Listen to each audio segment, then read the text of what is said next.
Okay, everyone. Thank you for coming this morning to the 9 o'clock session, which is now starting at 9:15. But it's really great to see everyone here today for the Humanitarian Congress in Berlin. It's my first time at the event. And I am lucky enough to have been invited to animate the panel with three different exciting panelists.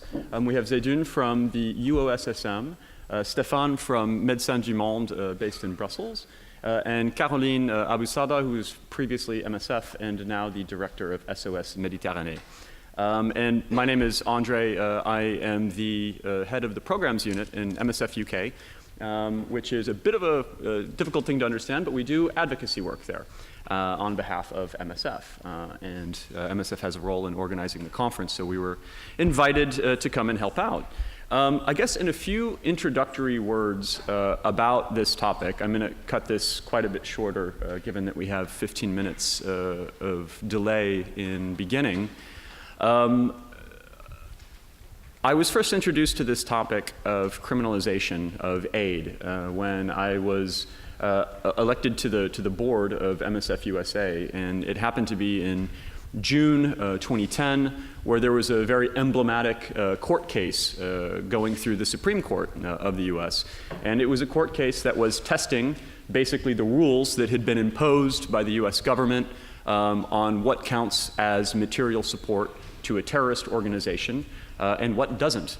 And there were some questions as to whether or not some form of political advice actually counted towards the LTTE or the PKK about humanitarian law, and if this would be considered material support to terrorism or not.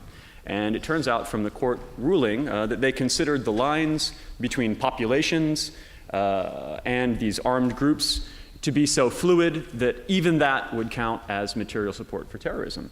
And so this was a point in MSF where we had a vigorous discussion about this. And we started doing some kinds of writing and some kinds of public discourse about the problems with this in rendering aid illegal because the enemy had been turned into a criminal. And so while this was a new discussion for MSF, obviously the question of criminalizing aid operations was nothing new. At the time of the Cold War, in fact, criminalizing aid responses was quite the norm as opposed to the exception. And we have some emblematic examples of that, such as Nigeria and Biafra, where MSF had its beginning as an organization. Also Afghanistan, and doing the cross-border aid into there, cross-border aid into Ethiopia, Angola, Sudan, Burma. And it was these cross-border operations where armed groups had control over one side of the border and states on the other side of that border were friendly towards a rescue mission within. Now, eventually, the aid industry and aid actors were able to negotiate their ways closer and closer to the front lines of conflict, we'll say. And rather than in a phase of cross-border aid, it became more negotiated access to frontline aid work. And as time has gone on in the late 90s, there's been some emblematic UN resolutions that impose sanctions on terrorist organizations. There's been a strengthening of the counter-terror laws within the United States following the Patriot Act, which was a result of the September 11th attacks, and on into now, where there's now sort of a mainstreaming of these financial restrictions that have had a huge impact on the banking sector, where now de-risking money is a major form of administrative support that organizations have. There's been a chilling effect on some organizations even being able to work in certain areas. And the same counter-terror discourse is sort of mirrored and delivered by many states now to talk about why it is that it's okay to do aid operations in some areas and not in others. And a very famous example that Zedoun will talk about is the counter-terror bill in Syria in 2012, I believe, is when it was passed. And so today we will have discussions from a few different angles, from the front lines, from within Europe, and between the two in the Mediterranean. So without further ado, we will start with Zedoun, and he will talk to us about the UOSSM in Syria.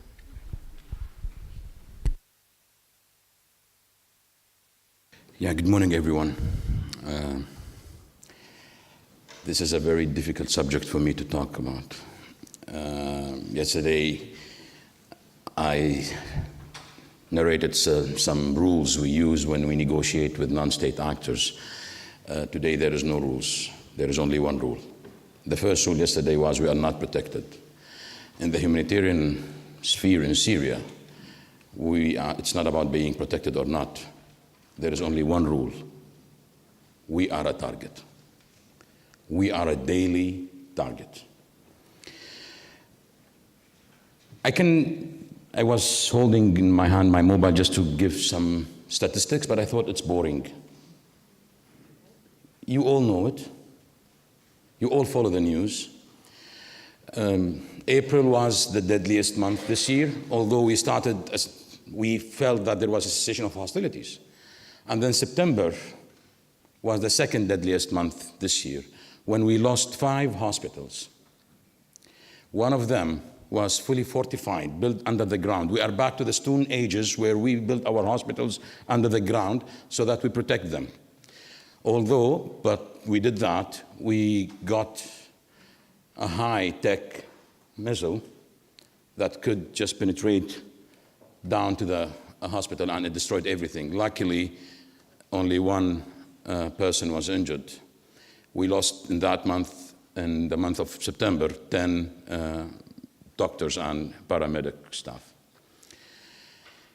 I can tell lots of figures, lots of numbers, but the question that hit my mind since yesterday, or since in fact Nora phoned me to join this panel, is it worth it?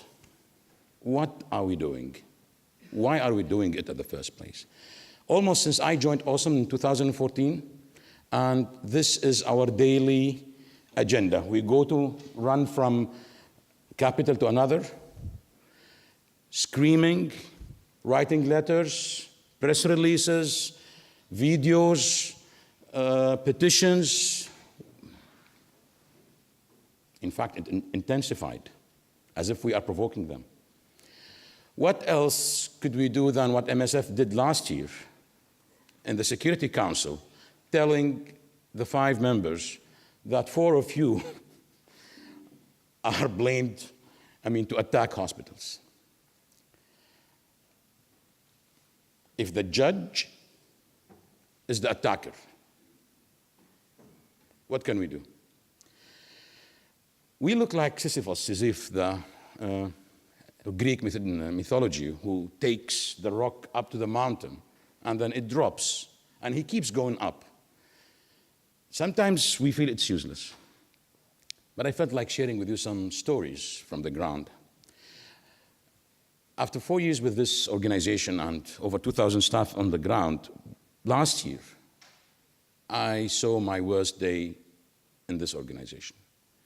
We were discussing some issues around 12 o'clock midnight, and then our chief operation officer phones me and says, Zedoun, drop everything. Our ambulance referral system is attacked. In the morning, we found out that 5 of our colleagues were killed. I'll tell you their stories. One of them, ambulance driver. One of them woke up in the morning and kissed his 1-week-old daughter, newly born, to the first and last time. The other is only 2 months married. The third told his wife, this happened to us when we were just visiting them in Idlib and Aleppo, told his wife, listen, this job is quite risky. This is the last time I'm doing it. And he was true. This was the last time he did it.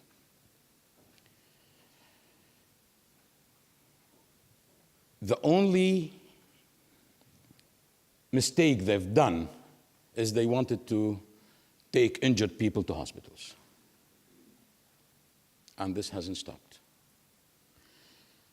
So this is a sad story from them, but I'll give you some funny stories from the field too. Last year, during Aleppo's invasion or attack, the government seized M10 hospital. The name of the hospital is M10.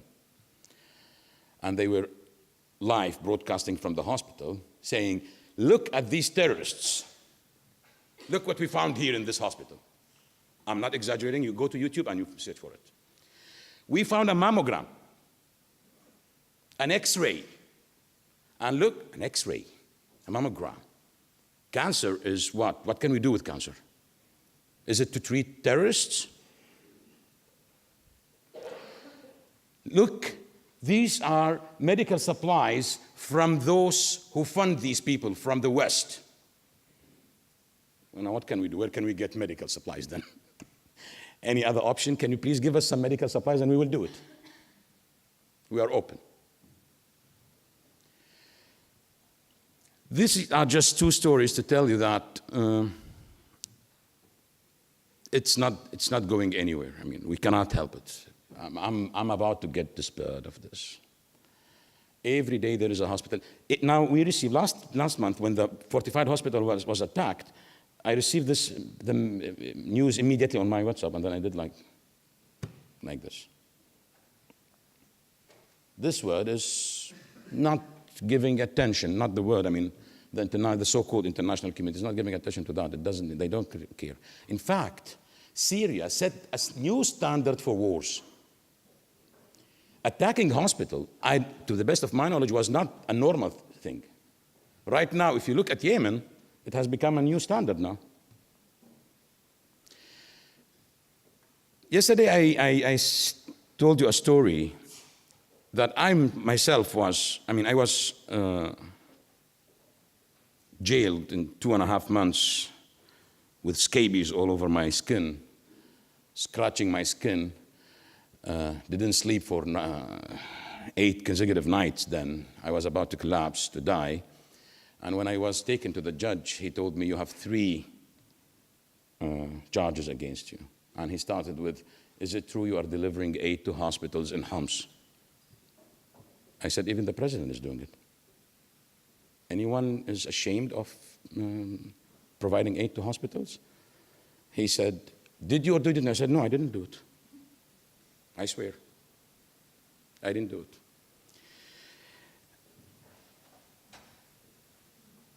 It's very pessimistic. I mean, we are quite down, and we're not sure we can do anything else. But believe me,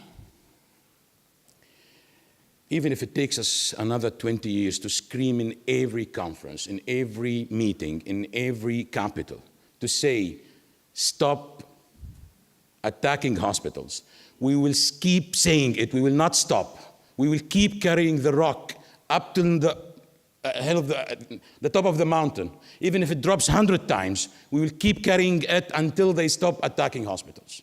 Thank you.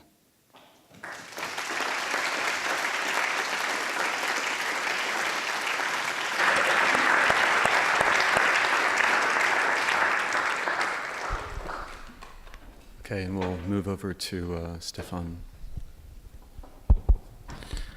Yeah, it's difficult to follow and to make the link because the situation that I will describe it's the situation in Europe where there is also danger about generosity, but it's of course at a different level and scale. Thank you for your testimony. There is a link in this global world, and I'm sure that what's happened also in Europe has a link to what happened in the mind of all the government. So my speech will be over the transit migrant situation in Europe, mainly on the coast of France and Belgium. Transit migrant, it's a specific population. There are people in the situation between immigration and settlement. They don't know if they want to ask asylum, and they are really fragile population. in very fragile space. The characterization of this group is they are very mobile because they are arrested by the police or by other groups in France and in Belgium, and they are. The group is their security, so there is always moving with 10, 15 people, which is kind of difficult for a medical organization to organize medical consultation because sometimes you have to take the 15 people with you just to be sure that you don't divide the group. They really are afraid about all the institutional contact, and so yeah, it's a difficult group to work with. What's happened now in you know, of course, Calais 2 years ago, Dunkirk. What's happened now on the ground? So there is still people in Calais. There is about 700 people in Calais. There is also people on the coast of the Belgian coast. That's a way to cross in Zeebrugge, between 50 and 60. We don't know exactly the number. There is a big group now of people in Brussels, around 700 people in the center of Brussels, close to the North Station, mainly from North Sudan, from Darfur, but also Eritrean. For the moment, the humanitarian assistance for this group in Calais, Dunkirk, was done by the civil society movement. There's plenty of volunteers doing every day the job of the normal humanitarian assistant, giving food, giving beds. So there is a system where every day there is citizen taking people from the park in Brussels, bring them to their apartment for 1, 2, 3 nights, and that's 7 days a week. During all the week, and they managed to deliver really effective humanitarian assistance for this population. What is the reaction of the authority about those civil society movement and volunteer? But the first reaction is always, if you provide services, you will have an attraction effect. So don't give food to the people, because if you give food, they will come.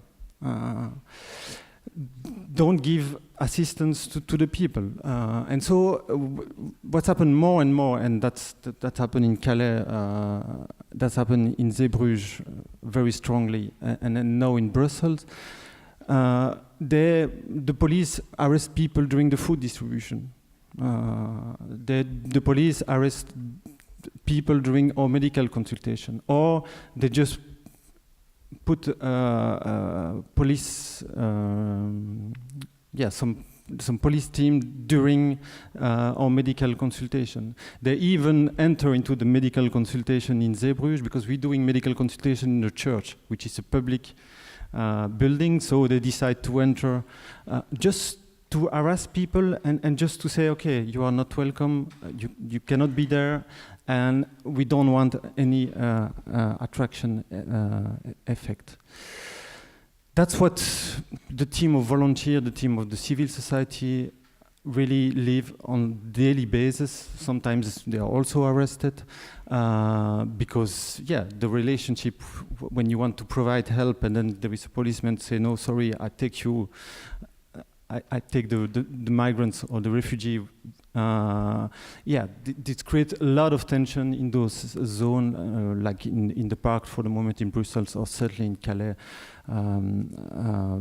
now and before. One of the evolution is also, and that's more in France, but in Belgium we have the same kind of set of law. It's what we call the délit de solidarité. So it's I don't know how to translate that. It's the tradition to do solidarity. I will just read you the text about the law in France. So any person who by direct or indirect assistance facilitate or attempts to facilitate the illegal entry, movement or residence of a foreigner in France shall be punished by an imprisonment for 5 years and a fine of 30,000 euros. There is some exception. But you have to fulfill the two conditions. So the exceptions that you don't have to receive no direct or indirect compensation, and you can provide assistance, but limited to area: legal advice, accommodation, meals, medical assistance. I don't know if you know the story of a farmer in the Rio Valley who called, his name is Cédric Héroux. This person hosts and gives food to the people crossing between Italy and France since now 3 years. He was accused, and the judge won the court. The state won the court about with this article, because the judge interprets the first exception, the indirect compensation. He said that Cédric Héroux received an indirect compensation because helping migrants was helping him in this political movement, into his political message. Which means that for an NGO like MDM, but like MSF also, when you want to use testimony to do political action, but you can be accused with this law and then criminalized solidarity.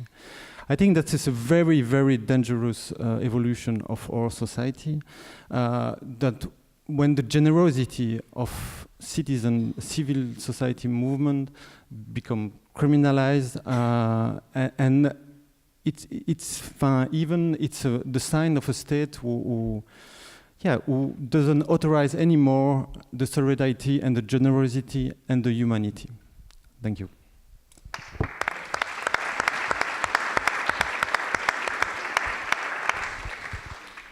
Good morning, everyone. Well, I thought it would be easier going to the end, and actually no. But I just to make the link between what both of you said, I'm sure you heard what this woman in Charlottesville had put on her Facebook page when she said, "If you're not outraged, you're not paying attention."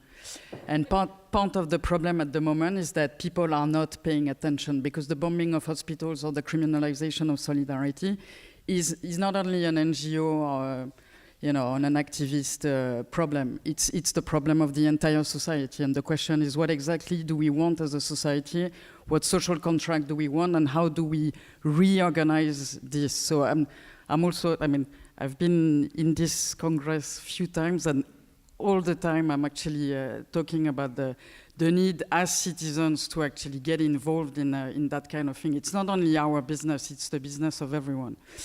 So that was to start with the end. Now I'm going to give you a few statistics, because I think that in terms of what's going on in the Mediterranean, it's still interesting to put that back into context. So in 2016, we had 180,000 people who crossed, and 5,000 deaths. In 2017, there's a bit less than 100,000 people crossing the Mediterranean, and we are already at 2,500 deaths. So that's for the gloomy part. Now, we all hear the wave of arrival in Europe, the fact that there's an invasion. Also, to put that back into context, 85% of the people, of the displaced people, are actually hosted by war-affected neighboring countries. So people are staying in Lebanon, Uganda, Kenya, Iraq, and so on and so forth, Bangladesh at the moment. They're not staying in Europe, so we have to relax a little bit and keep calm and host, as someone else would say. And just 2 more figures, and then I'll go to something else.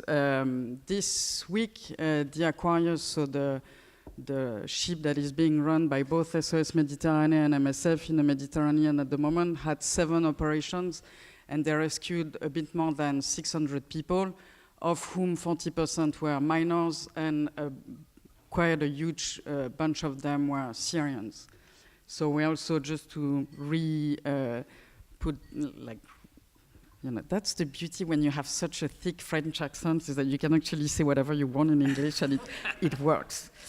And the last figure I wanted to say was, because in terms of criminalization, there has been a crackdown this summer on NGOs, on search and rescue NGOs, and just to say that it's only 1/3 of the people are actually being rescued by NGOs. The rest, it's merchant ships, it's the Italian Coast Guard, and so on and so forth. So there has been a shift as well on the focus that needs to be reorganized. So that was for the statistic part. Now for the previously on search and rescue operations in the Mediterranean, because I'm not sure everyone followed what happened during the summer, which is part of the problem, because it did happen during the summer, because most of the people were not paying attention and therefore were not being outraged. So and I'll try to be very brief, but I think it's interesting to go back on the history of the crackdown. It all started not with the Italian prosecutors, but it started in February with the head of Frontex, so the European agency in charge of monitoring and controlling the European borders, Fabrice Leggeri, who said that NGOs were actually colluding with smugglers to bring people in Europe. So that was like a kind of on the record interview he gave to a German newspaper that was retaken by other newspapers. And then when he was confronted by some NGOs, the answer was, no, but that's not exactly what I meant, but until today we still don't know exactly what he meant, which is part of the issue. Then in April, you had a Sicilian prosecutor who also declared publicly that NGOs were colluding with the smugglers, and that he was going to launch like a prosecution on some NGOs. We didn't know at the time which NGO exactly was targeted. There was a blurring of lines, because some were contacted, some were not. So that launched the attack somehow. So that's April. There was NGOs were called to a committee, the defense committee at the Italian Senate. So they all spoke, including SOS, MSF, Proactiva, Open Arms, which is this Spanish NGO, and they had to defend their funding, the way they were operating, and knowing that all of them are actually organizing the rescue with the MRCC, which is the Maritime Rescue Coordination Center based in Rome. So there's no rescue at the moment, or there was no rescue at that time, done without the coordination of the Italian authorities. So they all testified. Then the Italian Senate finally ruled out the fact that there was a collusion between NGOs and smugglers. And then came the Code of Conduct. So the Code of Conduct was drafted by the Italian Ministry of Interior, and there was a bunch of clauses. And the two main problems were, one, they were asking for armed policemen to board the ships, and the second one was to forbid any transbordment. So the transbordment issue is extremely important, because most of the search and rescue organizations at the moment have small ships. So if you ask them to disembark people every time, you're asking them to basically go back to like a Sicilian port or another Italian port. So it's 400 kilometers, drop the people, then go back, and so they're basically out of the sea for at least 3 days. So you're basically diminishing radically the capacity of search and rescue at sea. So that was a massive discussion with the Italian Ministry of Interior. And then one of the problem I heard there was a panel on negotiation yesterday. So one of the mistakes that was done by the NGOs was to not coordinate the discussion So we all ended up in the meetings with the Ministry of Interior in Italy, not knowing exactly what we wanted, how we wanted it, and what we were ready to discuss. And this ended up with the last meeting on the 31st of July, where some NGOs signed the code of conduct, some NGOs refused to sign the code of conduct, and some NGOs said, we will see if we can change the code of conduct on at least the parts that are extremely problematic. Which is the case because some, including SOS, signed an amended version of the code of conduct with no weapons on board and with with the authorization of transbordment. So I'm going to go faster. No. And so that was the issue with the code of conduct. It's not legally binding, but it did scare a lot of NGOs which did not have the capacity, either financial or in terms of human resources, to actually go on. So a lot of organizations decided to stop. MSF Belgium decided to stop completely the Prudence ship last week. And there was one ship from the Jugendrettet, the Juventa, which was arrested in Lampedusa, and it's still under investigation. So at the end of the day, in 3 weeks, there's only going to be one ship in the Mediterranean, while it's not exactly like the Libya situation is much better. All the testimonies we're getting from people talk about rape, torture. I mean, we know, we have the testimonies, like everybody on the ships have testified about the disgusting conditions in Libya. So that was my previously on search and rescue operations. And now just like few points on what exactly we should be paying attention at the moment is first the role of the European Union in all that, because there was a deafening silence from the European institution during the summer on the crackdown on NGOs. I'm still waiting for a UNHCR official statement on that, on the conditions as well in Libya.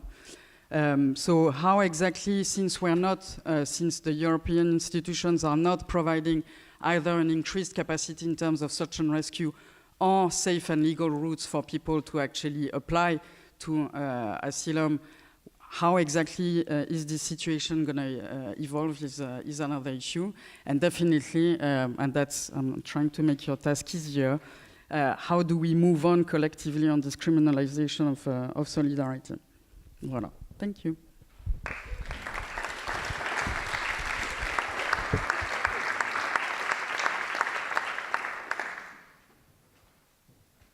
Okay, so I think now begins a moment where we can ask further questions. I know that there's a huge range of topics that came out from all of the speakers' comments. So I'd like to open it up to the floor, and we'll take questions that the speakers can respond to. There's a couple of microphones in circulation, so we're looking for the destinations on where they go. Okay, it's still early morning, so you guys are forgiven for this moment. Ah, here we go, we have one, great. I was about to have to ask my questions.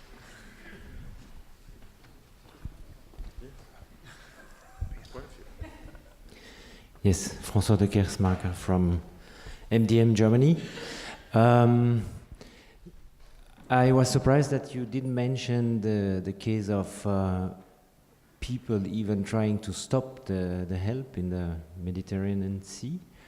Some kind of right-wing groups having boats to stop NGOs helping. What about that? Is it continuing? Because I think this is such a sign of the drifting of society and how people dare to do something like that, and so pretending being themselves protecting Europe as a civil society, preventing you to do the help. And I find it the very end of the drama.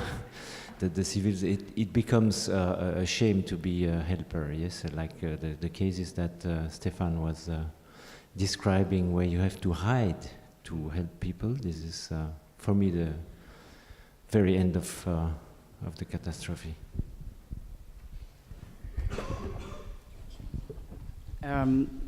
To be honest, when I first heard about the Sea Star and the Defend Europe, I spent half of a Sunday afternoon watching videos of Génération Identitaire and then went out for a lot of drinks.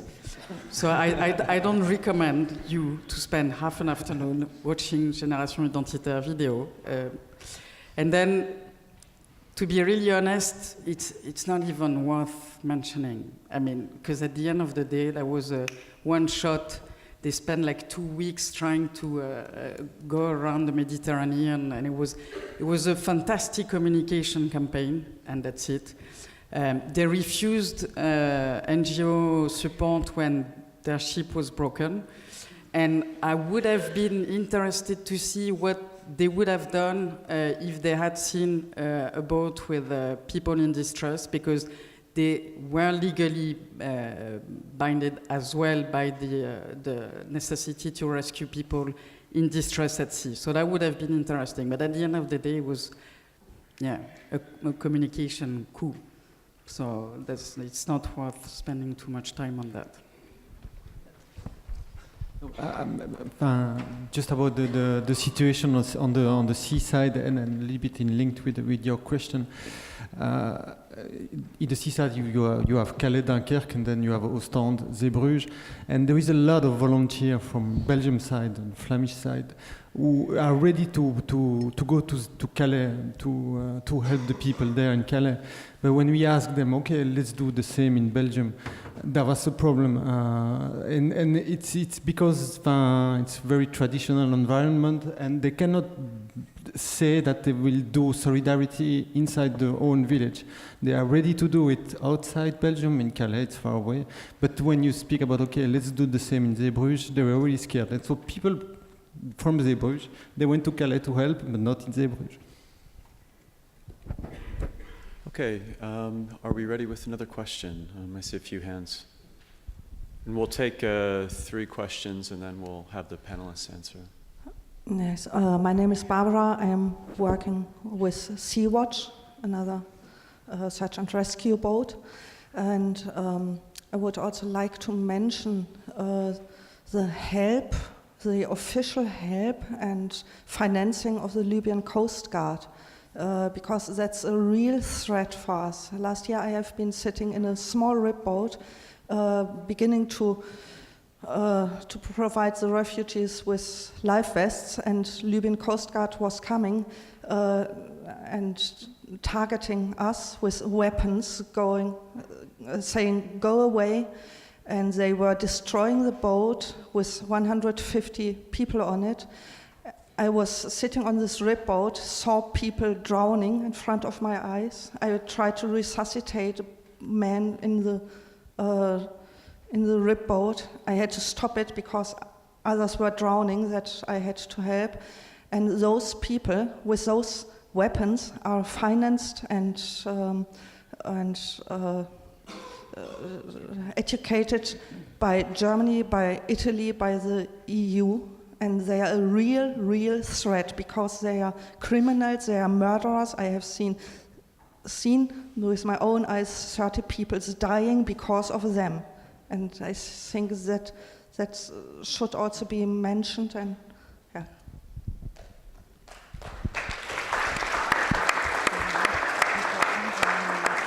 Yeah, we're going to take a few more questions. We have Philippe. Thanks. My name is Philip. I'm working for MSF. It's kind of shocking how we are losing the discourse, isn't it? Because it seems to be so obvious what's going on, and the lack of outcry around this kind of criminalization campaigns that happen in many different settings is shocking. I mean, it really is. And somehow, I mean, there's this one technical part where humanitarians are attacked, are directly targeted, where you have to negotiate, where you have to make sure that there are security guarantees, where you have to make sure that the right people know where the projects are, and et cetera. But the other part of that coin is how little it took for the European states and the European Union to just completely flip the discourse. It just took like one person basically here, one interview there, and all of a sudden normal people were thinking like, yeah, well, I mean, this code of conduct thing might be a good idea because it seems not to be very regulated what's happening on the Mediterranean, and they have to have a good conduct, and that was it. And I wonder, and that's maybe the question to the panel, how can we communicate what we are actually doing as humanitarians in a way that we are not just flipped over in the public discourse like that? Are we doing something wrong? Because obviously it's not really working very well, isn't it? Sorry, I'm just going to jump in, but I don't think the question is how should we communicate as humanitarian. I don't think this is something that should be discussed among humanitarians, because basically I kind of hope that everyone in this room, please raise your hand if it's not the case, is actually agreeing with what we're saying. So the discussion has to be taken in the public space, and that's where the challenge is. It's not with the humanitarians. So that was the first. But the thing is that you're not only humanitarian, you're also citizen. I mean, you're also part of a political society, of a political community, and that's also part of that needs to be triggered now. I mean, we can't keep going on with our lovely, and it's lovely, even if Ulrike is not organizing it anymore, it's still lovely in Berlin. But it's not enough. And it's not enough to just put the humanitarian card in front, because it doesn't work anymore. And just since I'm hijacking the microphone, just to answer your point, definitely. But that's part of the migration, of the European agenda on migration, is to train the Libyan Coast Guard. I'm still also waiting for any comment on the fact that the Libyans decided that their search and rescue zone was up to 100 miles, which is completely illegal, and that's something that still has to be discussed. And on the threat, they're actually presenting to any boat that is patrolling in this region. There has been yesterday, I think, if I'm not mistaken, a question from the European Council to Italy on, so what exactly are you doing with your Italian Navy and boats and there, and how exactly are you supporting the Libyans in this? Because they're starting to be a bit concerned by the behavior of the Libyan Coast Guard and by what's going on in Libya at the moment, hopefully. Yes, so my question is about legal action that can be taken, because obviously all of this criminalization is against all of the European constitutions. It is anti-constitutional in Italy, in France. Obviously, the law that they passed is not in accord with the constitution. Obviously, of course, what Germany is doing is something that should be ruled out by the Constitutional Court. And of course, you have the European courts and the international ones. And which legal action can be taken, and have you taken so far? I think maybe we should try to respond to that question, but let's start it off with Zedoun, and if you have any comments about legal action, legal frameworks, and how that's affected you. Well, before we hold attackers and those who violate the law, accountable, I think we should first talk about the laws they are putting to hold us accountable for providing aid. Mm-hmm. We are just a bit far away. In Syria in 2012, there is a law called Anti-Terrorism Act. And in there, you can use whatever you want to put a person in jail or even execute for providing medical aid or any sort of aid to people. And the question is, why is it done? Because there is a rule in Syria: if you are not on my side, no matter who you are, civilian or non-civilian, you are an enemy. Child, woman, whatever, you are an enemy, and that's why you have to be punished for that. So before we see how we can hold these people accountable, we need first to see, okay, fine, listen guys, aid is not a crime, it's not a crime. That's number one. And in response to the previous remark, what can we do? I think we are not doing enough, although I said we have done all what we can. But what we are doing is still not enough because it's not stopping it. We need to find a way out. It cannot continue like this. I'm here calling upon MSF, MDM, all our partners. We are still local NGOs. We are still young. Maybe you should take action for an immediate conference. Let's sit down, all of us, and discuss criminalization of aid. Because it's not stopping, it's getting more and more.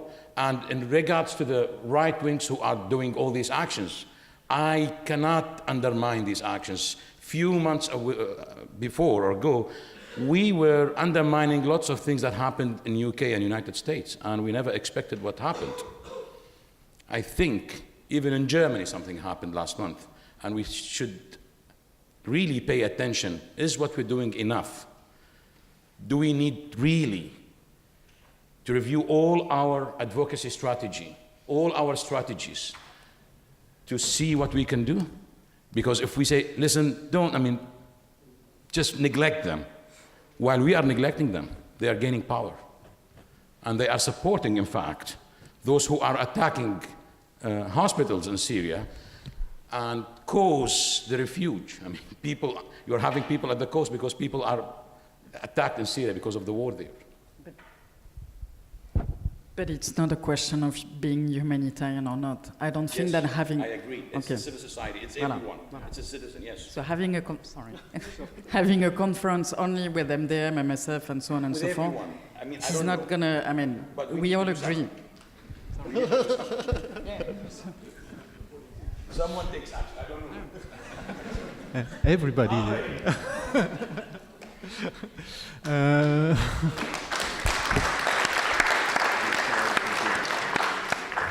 Let's do it. No, about the court case. In 2015, MDM and the Secours Catholique did a court case about the French state on the situation in Calais. And we won.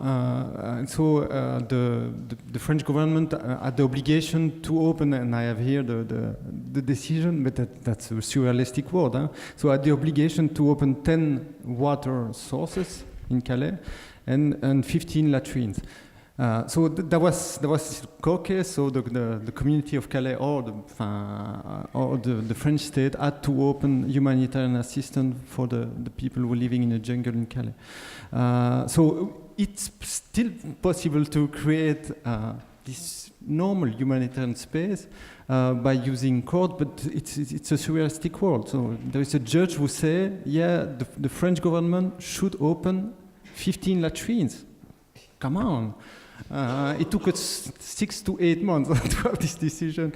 The other, and that's an example, we will see how it works. In Belgium, the civil society movement, the citizenship movement, for the moment, they're giving sleeping bag every day to the migrants in the park. Every morning, the police comes and take out the sleeping bag. That's just to be sure that the park is clean and not to attract people. It's always the same argument.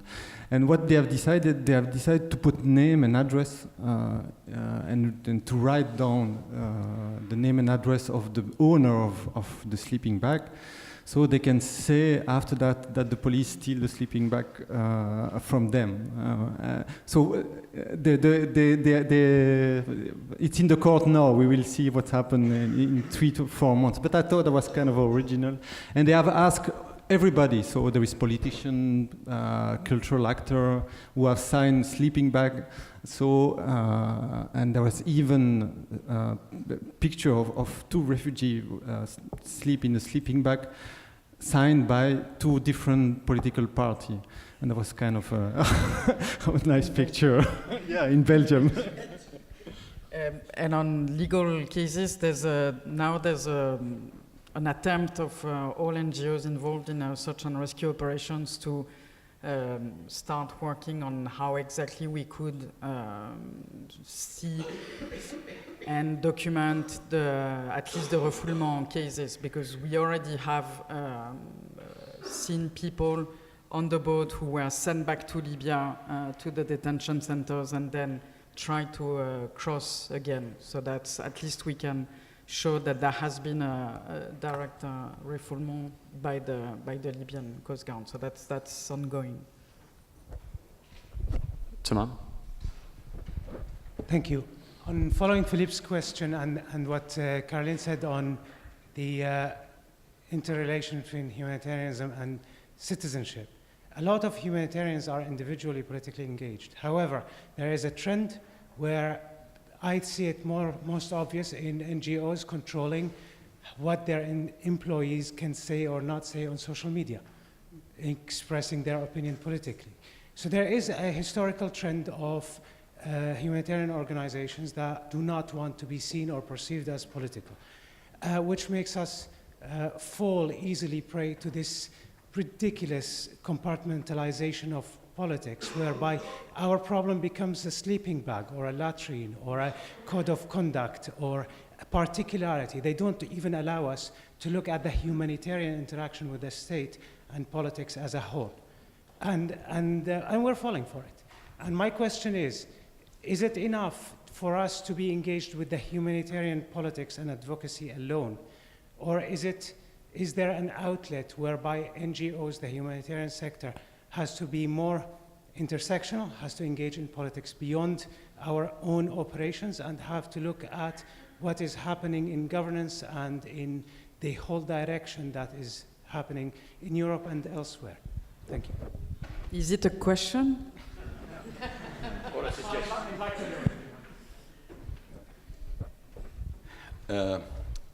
Tamam, I had to remove at 4 o'clock in the morning the video from yesterday's talk. I was called from Syria. Zedoun, you were very much critical on Al-Qaeda, and we are living amongst them. So please remove it. So we did. And yes, we do. We instruct all our staff not to say any political thing on Facebook. Because if you criticize one side and not the other, then you are again accused of partiality, right? So my response to you, we need everyone, as you just mentioned, Kathleen. We need everyone. We have to stick to certain neutrality because we are on the ground.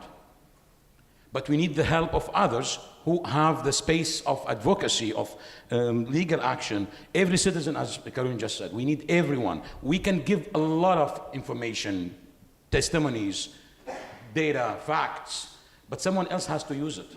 Now, unfortunately, in most of the cases, humanitarians, in Syria at least, are left on their own to advocate.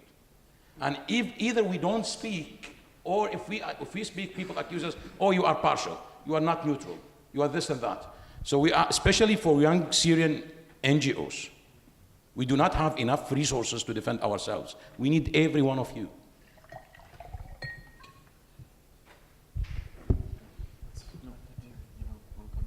Okay, let's take another question from the audience.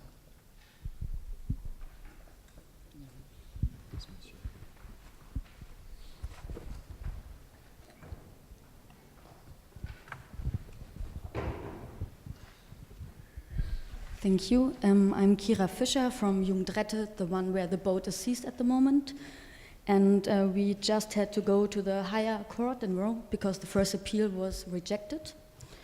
And I think the case in Syria, for example, in being political or sticking to the humanitarian principles is a completely different case than the Mediterranean Sea. Because this is not a conflict, like there are not like two parties like in a war where you have to secure your access to the scene to help. But still we've seen that if you, for example, don't sign the code of conduct as we did, you might face problems. Because the thing is, it is political, what's happening there. The basis why people flee, for sure, are to a certain extent political, but especially how we can help at sea and what happens afterwards. And as our search and rescue operations imply a further responsibility for the EU states, because it has to do with the question of also asylum and the access to asylum, and this is clearly politically not wanted, we all know that.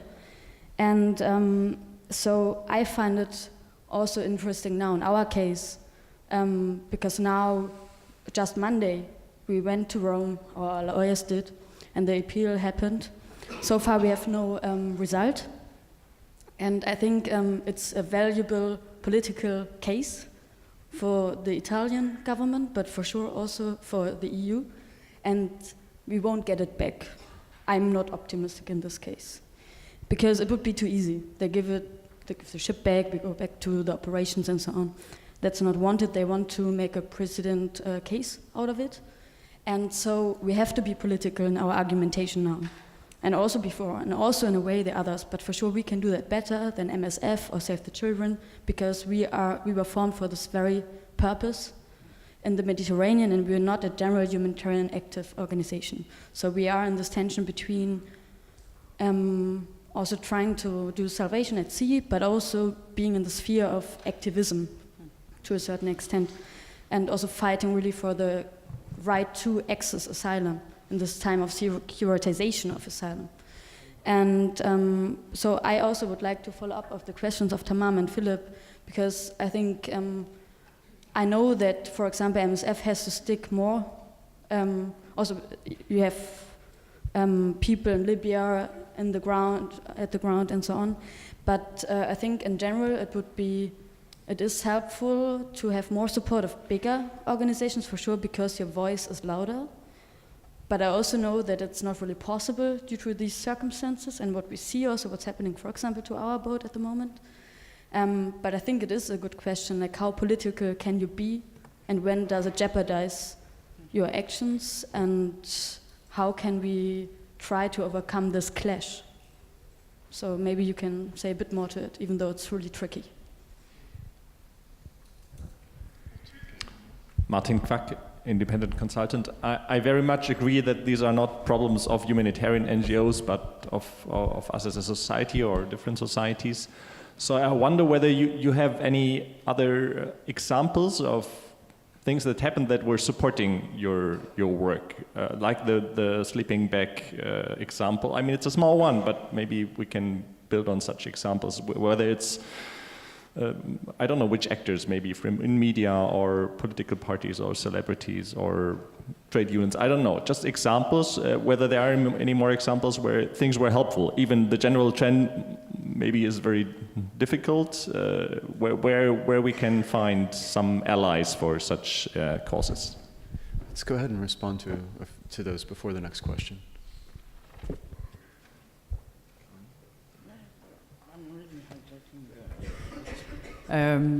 Celebrities, and I'll leave that to Stephane. No, he seems a celebrity guy. So on the political issue, it's I totally agree with you that it's not. I mean, it's the global picture of why are people exactly leaving their countries to end up in the sea. Not for the pleasure of having a fantastic new fridge when they reach the shore of Europe. It's just to give you like two quick examples on the past couple of days. Yesterday I was in a conference with the Swiss authorities, and it was exactly the same topic: criminalization of NGOs and migration questions. And I had the mayor of Geneva was right next to me, and she said, "Yeah, I mean, you know." I mean, we had to welcome 200 non-accompanied minors. And I was waiting for the end of the sentence, which never came. And I was like, so? She's like, you know, it's a challenge. I was like, what do you mean it's a challenge? I was like, Lebanon hosted 1.2 million people. And they kept the borders open. And she said, yeah, but for Geneva, it's a challenge. And seriously, you know, at some point it's a bit like even I have a capacity to speak on almost everything, but even I was silent. I was, because it's a bit like, so that's the level of discussion we're having today on how exactly we can tackle and that's why I was saying earlier, the question is not only on search and rescue at sea or sleeping bags. Or the question is more on what social contract do we want today as European citizens. And one of the sentences I heard from, it was one of your previous colleagues from Sea-Watch in 2015 who said, the problem is that we can't, I don't want to face my children or my grandchildren and tell them that I didn't know, because I knew. And that's why I'm getting involved in Sea-Watch, is because I need to do something, because I want to face them and be able to say, at least at my tiny level, I did something. So the question is more on what, so it's also to tackle the celebrity thing. We're not celebrities, let's face it. It's not like, apart from Angelina Jolie in the humanitarian world, and that's an entire debate in itself. But I really think that collectively and individually, we can actually do things, just in terms of information sharing, in terms of connecting the dots, connecting the stories of the people from Syria to Libya to Sicily to Europe to whatever. Those are things that can be done. I mean, you have, especially in Berlin and especially in Germany, you have a lot of associations being involved in the topic. It's also something that people can do. So and that's why I'm saying we are not only, the question is not being humanitarian or not being humanitarian. It doesn't really mean anything anyway. But it's on where do you put your involvement? It also tackles the question from Tamam on what do we do and how do we do it collectively? Okay, we had a question. Marco Bertotto, MSF Italy. Marco Bertotto, MSF Italy. Just to get back on the negotiation with the Italian authorities, I followed strictly the work during the summer, and I agree with you. It was a missed opportunity, the fact that we weren't able to reach a consensus or to try to find a single voice or unique voice to respond to the Italian authorities' propaganda. But my question is, what could be done in advance? Because I think that basically we were catching a situation in which it was very hard to react differently. You should know that, for example, according to a number of surveys, the reputation of NGOs in Italy dropped more than 30% during the summer. And a few weeks later, after all the discussion, the same authorities that call NGO as the problem convene Italian NGOs at the Ministry of Foreign Affairs to participate to a tender to fund the initiative in the detention center in Libya to try to respond to the situation. And the tender was 6 million euro, which is nothing, which is peanuts if compared with the money that the Italian government spent to create the situation in Libya. But I think that we probably missed the opportunity to shift the narrative and to address more politically a problem that for sure was not, was not the problem that was solved with the Code of Conduct. They were very lucky, and I close, but they were very lucky because basically when the Code of Conduct started to be implemented, we saw the first effect of the criminal policies carried out by the Italian authorities in Libya, paying smugglers to block departures. But they were very smart and they were very lucky in making the two things coming together.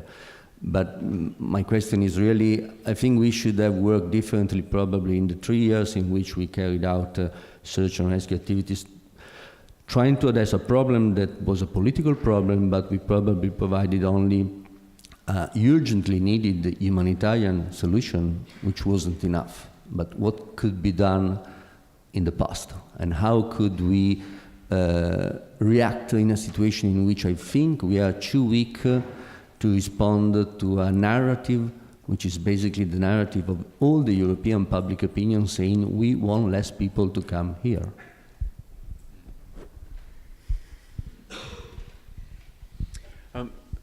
Okay, yeah, let's take that question and maybe let's push it a little bit farther. I mean, there has been a very clear communication campaign against, since the topic has been refugees or asylum seekers in Europe, there's been a very clear communication campaign against that, led by outfits like the Daily Mail, by the Rupert Murdoch equivalent kinds of news channels that communicate in ways that have clearly worked because this discourse did shift. And I'd like to challenge all of us to maybe think a bit about how it is that we're communicating, and are we just communicating to everyone who agrees with us and losing slowly the battle ever more? Are you prepared to communicate in new ways, in new styles, to reach audiences who don't already read The Guardian and The New York Times and agree with everything that everyone's saying?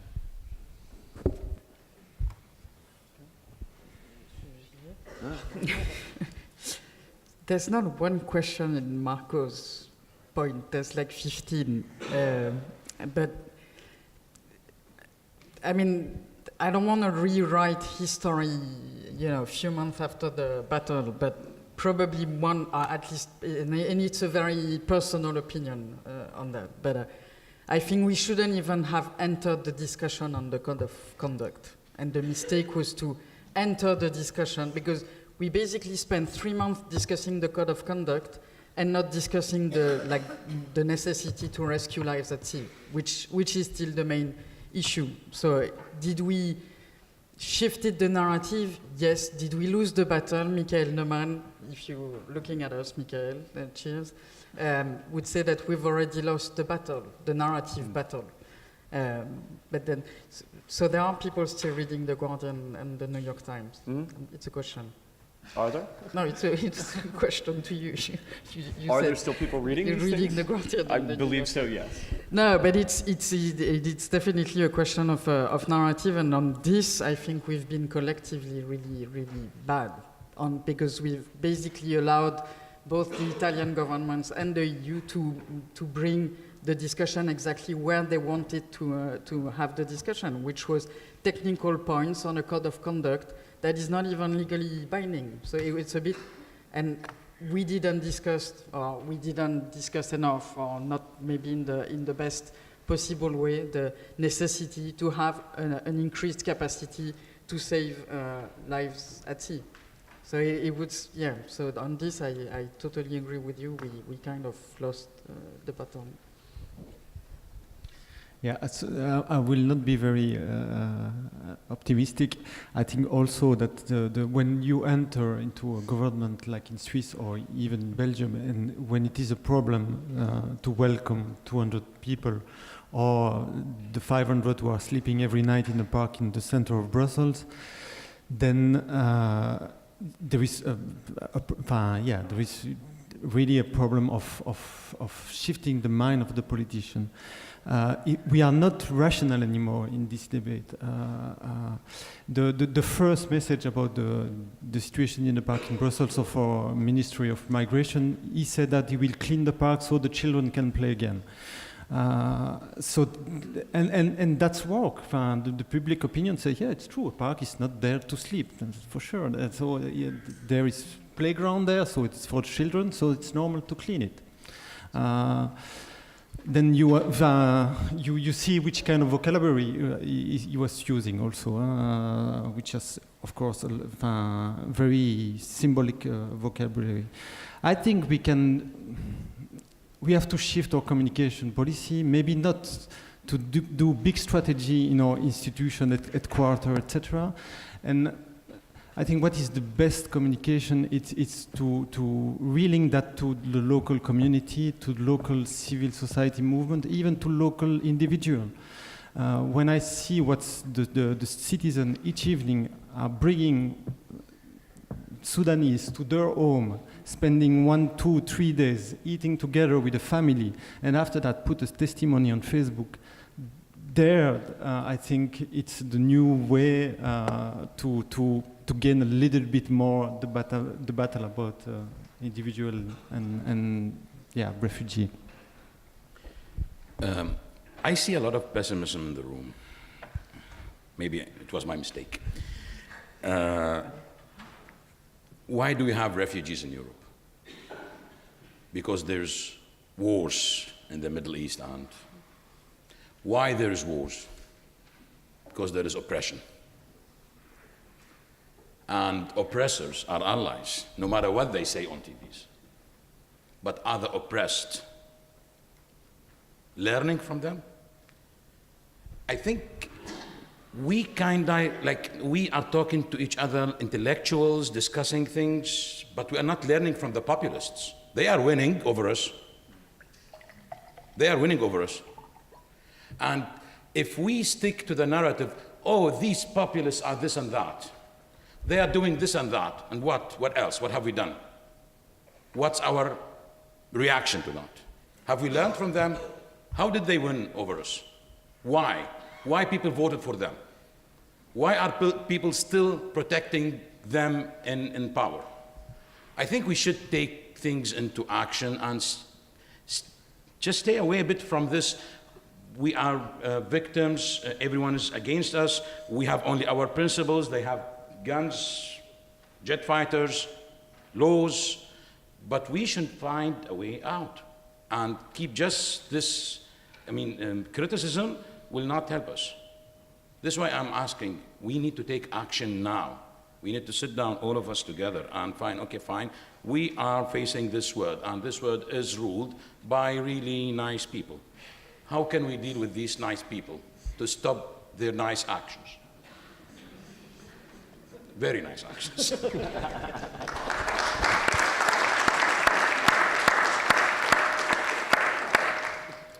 Okay, there were, okay, here we go. Let's go to answer this. The map that was neutral, right? Not really.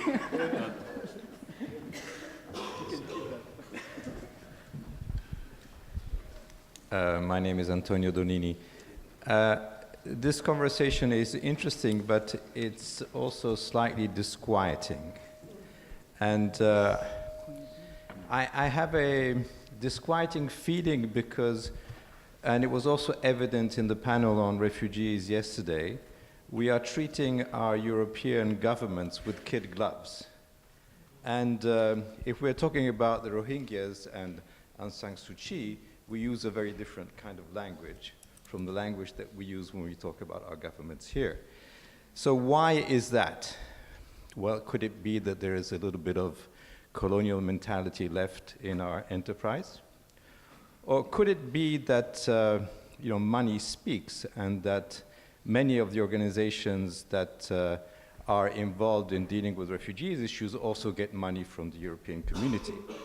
Or from the national government. So I think that there's a problem of perception here that we kind of need to address, because I find that the behavior of Europe as an entity and of our individual governments is scandalous.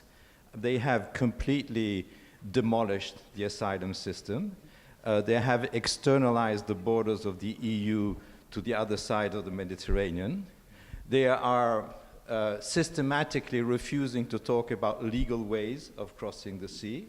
And these are the countries that developed the Refugee Convention and that finance UNHCR and IOM, who are also sort of complicit in this game.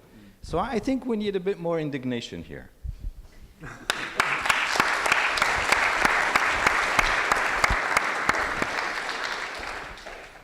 That's why I actually started with the if you're not outraged, you're not paying attention.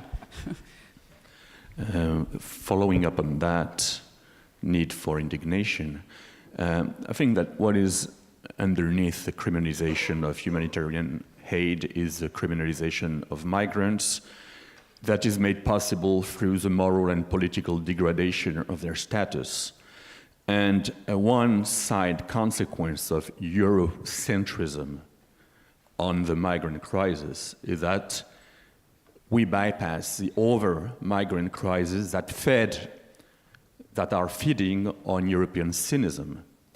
And I'm talking about the Central American migrant crisis, which is exactly going by the same lines under the umbrella, under the pretext of the Europeans' degradation of the moral and political status of migrants.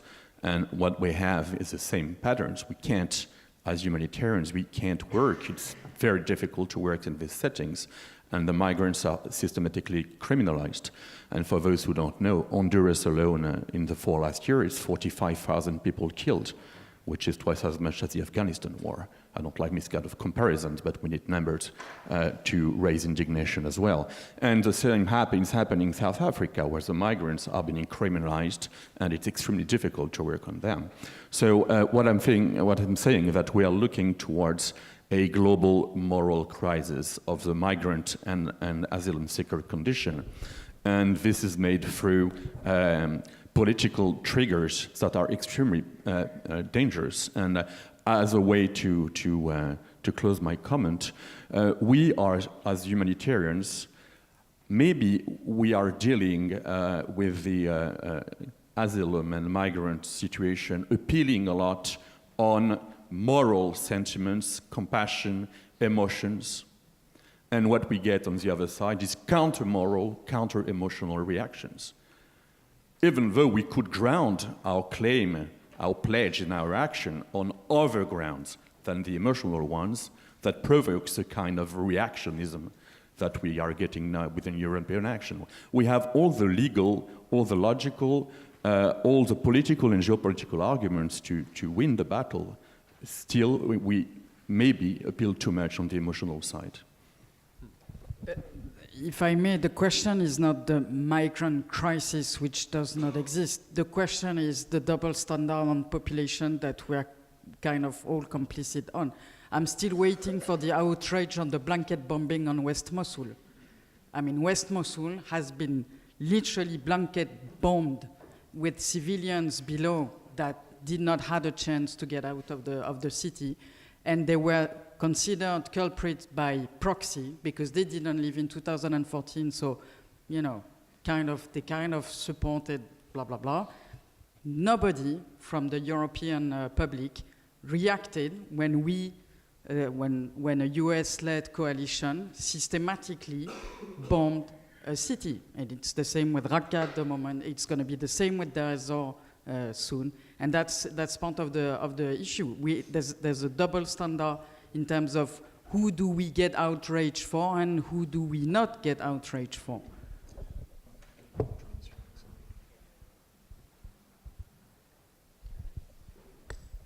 Thank you. My name is Claudia. I work with the GPPI, a think tank here in Berlin on humanitarian issues.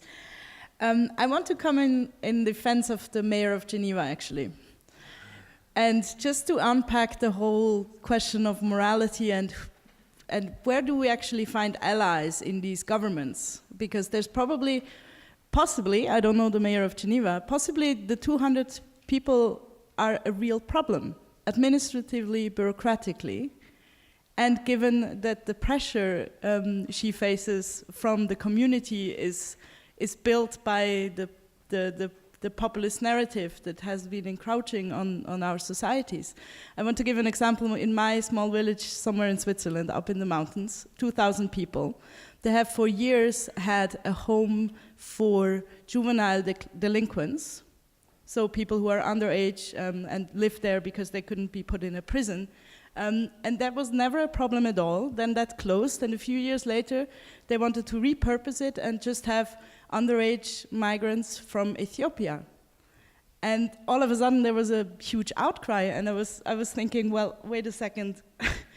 Those are people who are the same age, who haven't committed any crimes, but now all of a sudden it becomes a problem because they have a different color of their skin. And the authorities really had an issue convincing the community to accept that in a way.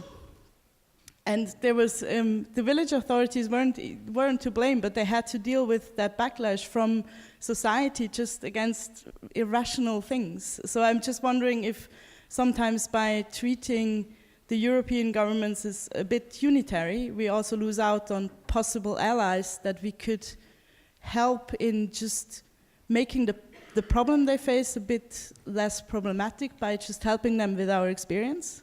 I know it's a radically different thought, but I just wanted to think if we're not losing out on kind of using our expertise that we bring from other contexts to just help them solve the day-to-day problems, because it is a problem if a park all of a sudden is being repurposed. Just trying to be proactive.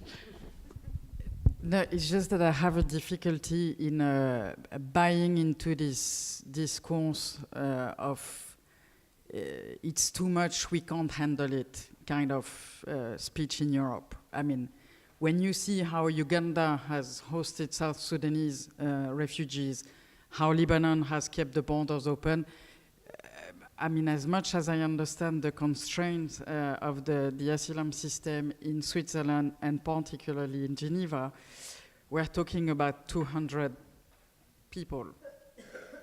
So I mean, I agree that we definitely need to work with them and making sure that they actually get the issue, but we shouldn't buy into this wave/invasion/ issue. Yeah, maybe we can bring someone from Uganda and from Lebanon to actually explain to the Swiss authorities how they've done that and have solved the problem, no? Because they still need to shift, definitely. Yeah. Okay, we'll take another question.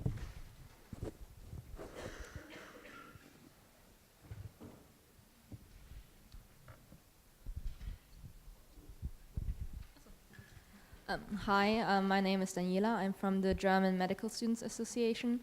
And so obviously we live in very politically tumultuous times, and I feel like a lot of the discussion right now has been about how to get politically involved without risking the neutrality of humanitarian aid. And with politics everywhere, I think lobbyism plays a big role on national, regional, and international politics level.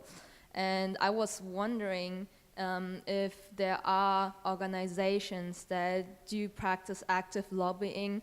I mean, there are many organizations who obviously campaign for human rights in general, but I was wondering from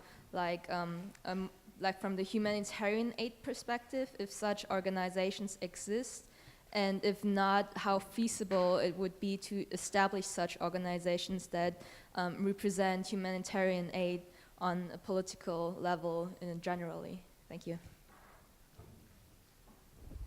Just to clarify, I'm asking people to get politically involved as citizens, not as humanitarians. I think that some of the remarks made about financing in the humanitarian system may be at the heart of what this problem is and what people are allowed to do with the money that they appeal for grants for. Beyond that, there's also a lot of charity laws that exist with raising money for humanitarian purposes and then using it to lobby, because that was the term that you were using. In fact, it's not legal in some contexts to be able to do that. Are there any other panelists who have specific things to say about organizations and lobbies? We'll go to the next question from the gentleman in the back. Good morning. My name is Pierre Hauselman. Speaking of making people react as citizens, in the environmental sector, the most successful campaigns have been won by pictures. An organization like Greenpeace, for example, is very effective, has been able to make governments or large multinational corporations change their policies and their action. So, of course, Greenpeace is not neutral, nor is it impartial. But my question is, have you tried similar action, campaigning actions? And maybe more profoundly, is there in the humanitarian sector an organization that would have the capacity to take on this kind of campaign that, to a certain extent, do not fit with the humanitarian principles?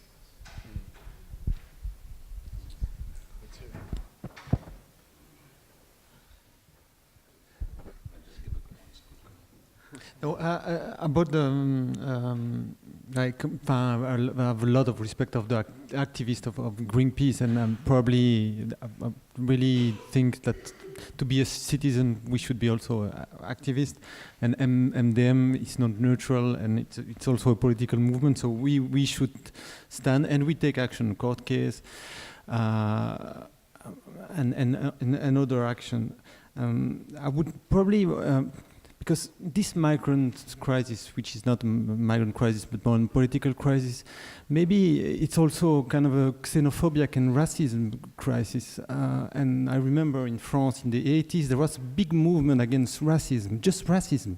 And that's maybe where we have to go back, not about refugee law or migrants, etc., but just about xenophobia. And have a movement against racism and xenophobia. I'm sure them will join that. Just a quick comment. I have a question to the audience. Why do we have very few questions and so many comments? It's Saturday morning. Because, no, it's not only Saturday morning. It's because everybody knows the reality. And everybody is unhappy with the reality. So what do we do next?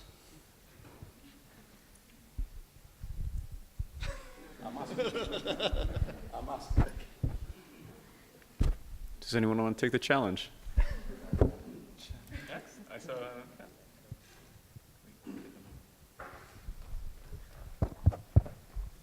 There's a question in the back as well that we'll get to just after this comment. Yeah, I think that there's a problem of a bias, that these right-wing people think that they're in their right because they have legal standards like this code of conduct, and they think that this is more important than the constitution, and this is a bias. I think that it is not the problem that they don't pay attention, it is the problem that they think that they're in their right. I mean, there are discussions in Germany on whether you can shoot on migrants when they come in the country, whether the police has this right. And I think that the problem is that they really think they are in their right. They're illegal, they think they're right, and I think that court cases are really very important. The ECHR has right now made a court case against Spain in Melilla for pushback actions at the border.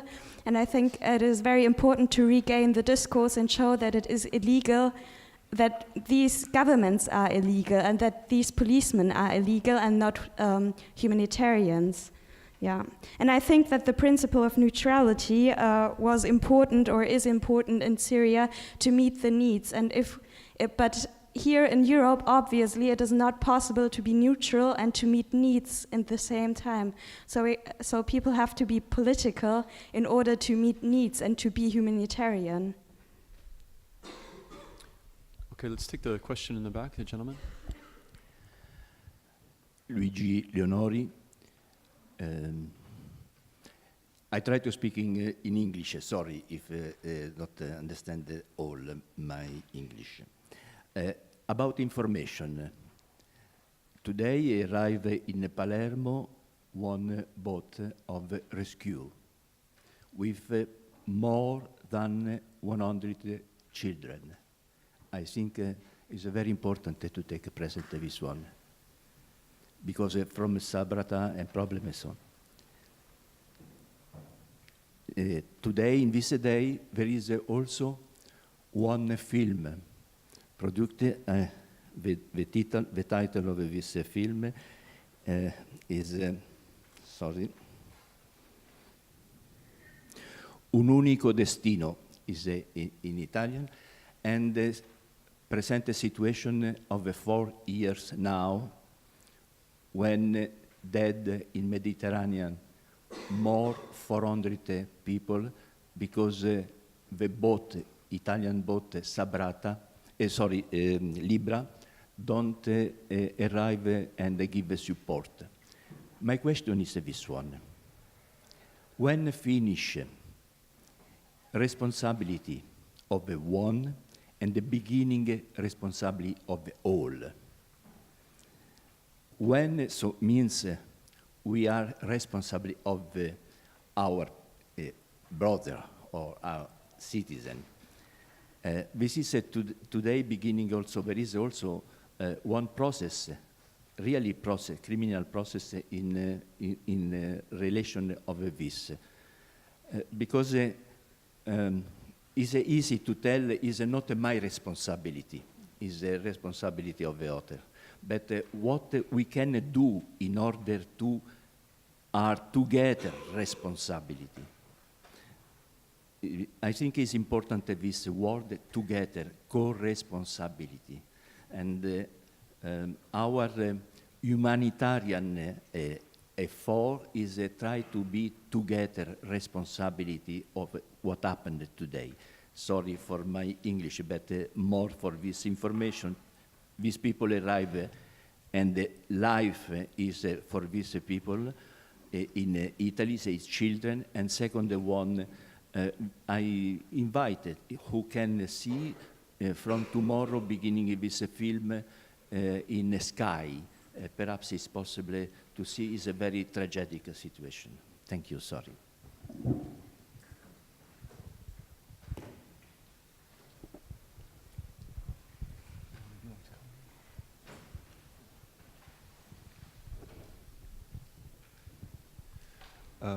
This might sound like a bit of a daft question, but why are there so many subgroupings in humanitarian aid?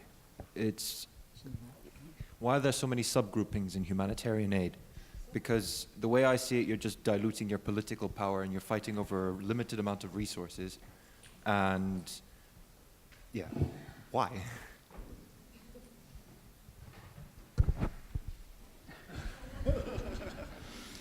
So I waited for a question.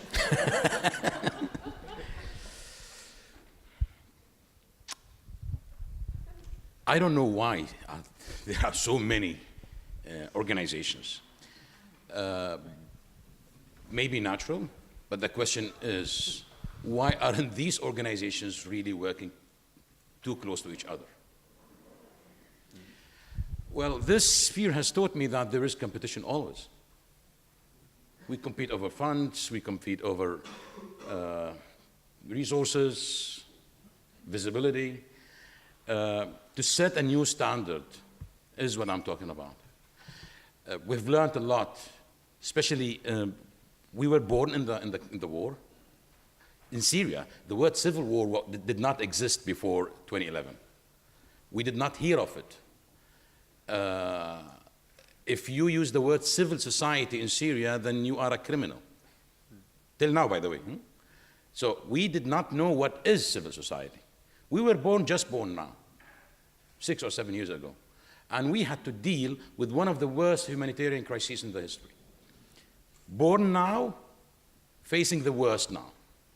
So if you are asking about Syrian NGOs and why there are so many Syrian NGOs, I don't think we are mature enough to say, listen, guys, we have to do something. Although, 2 or 3 years ago, we started forming our alliances. You will see now in Syria at least 7 or 8 big alliances that are doing some really good stuff to face it. Now, this alliance, I guess, can do something on the local side only. Globally, we need the big INGOs, and we need them to work with each other. Because sometimes, and even in Syria, we feel some INGOs are just isolating themselves from each other, and some of them do not even coordinate with you unless they have something with you. They need something from you. Let's sit down and coordinate together. Forget about coordination on the level of advocacy, even on operations. They come to coordinate with us only when they need us, because we have access, they usually don't. So they come to us and they say, what do we do in this area? What do we don't do in that area? And so on. And they deal with us as we are the small guys who do not understand much of this stuff. That's reality. I want to go back on the court case issue. My experience on court case, it could be a very strong tool, but it could be also a very negative tool. because it's a double sword. Sometimes there is positive judgment, but also sometimes it's deteriorating the situation. I have an example in Belgium with the humanitarian visa cases. So there was a family from Aleppo who was asking humanitarian visa on the Belgian government, and the Belgian government refused, and we lost the case in the court, which means that there is no possibility.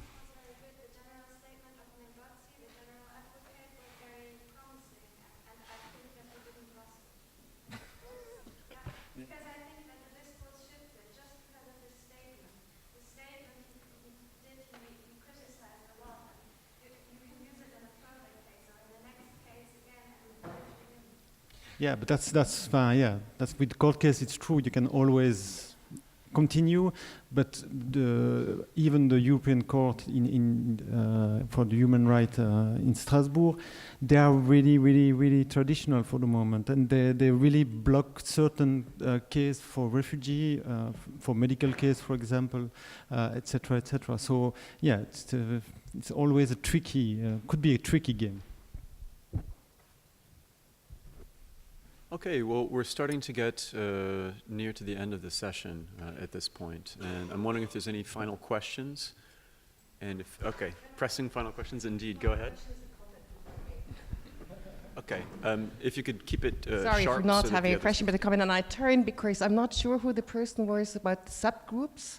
Can you, okay, because now I feel really compelled to at least say one thing about that, because I've been for 30 years in humanitarian aid, and of course it is an understandable argument that comes very often. Why do you have so many, and actually it's not subgroups, it's actually very different, very autonomous organizations who are covering a huge field.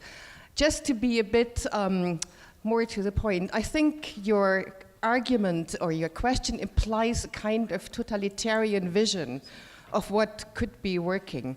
We do have, and I think we all fight for, many different, for example, political parties, religious groups, newspapers, information channels, yeah?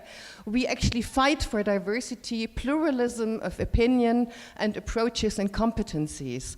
And I think, well, most of us know how complex humanitarian programs are, how difficult it is to cover even meaningful projects, let's say only about the health sector. Yeah? So I think to expect that there is one big organization, or I don't know, maybe according to the model of the Red Cross, they will be the first to tell you, don't do it, it has something totalitarian, it doesn't work. Yeah?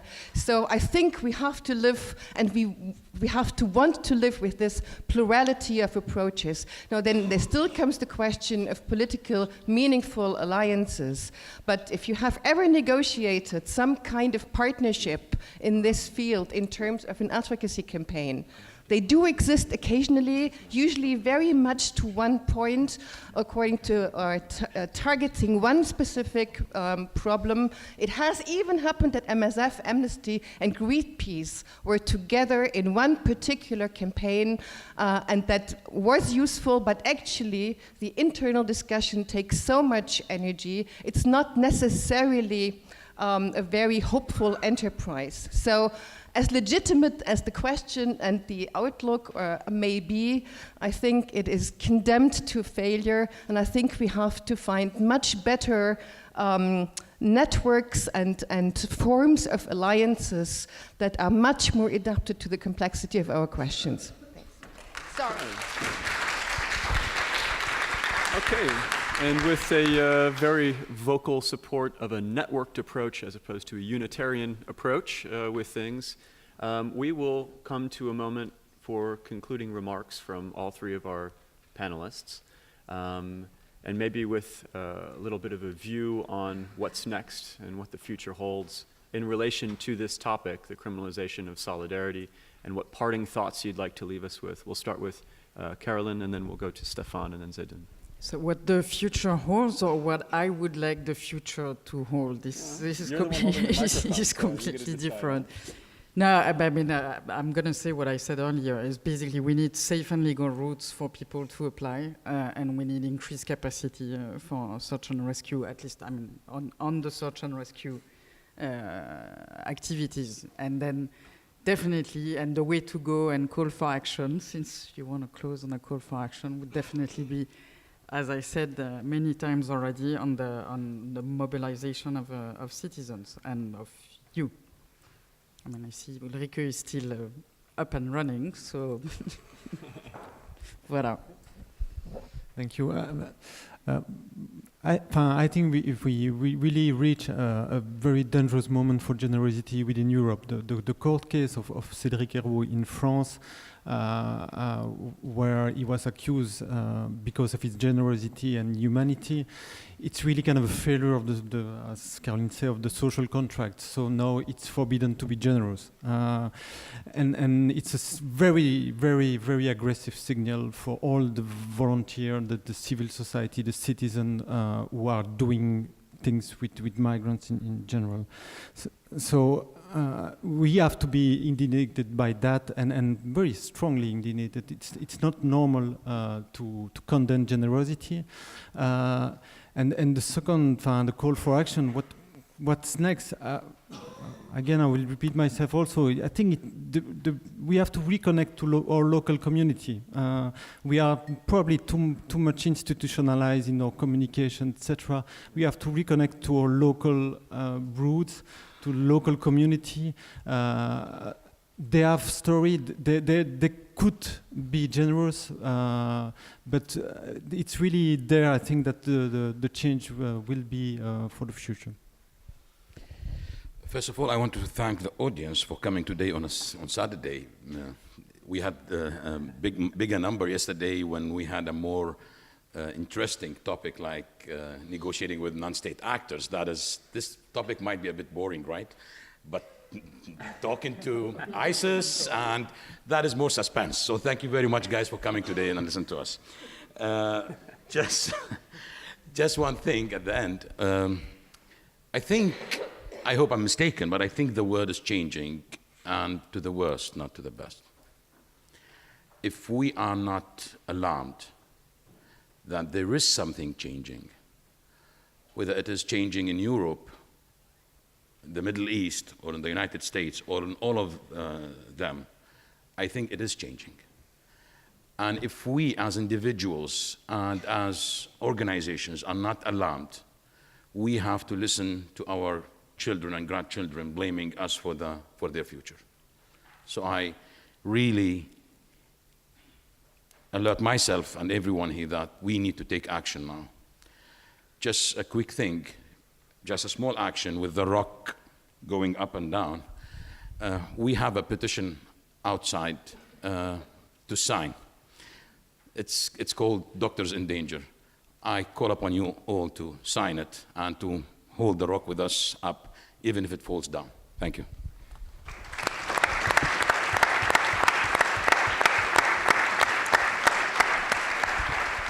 Okay, and thank you to all of the panelists for your compelling talk today, this morning. And without further ado, maybe join in one more round of applause for our speakers, and then off to coffee.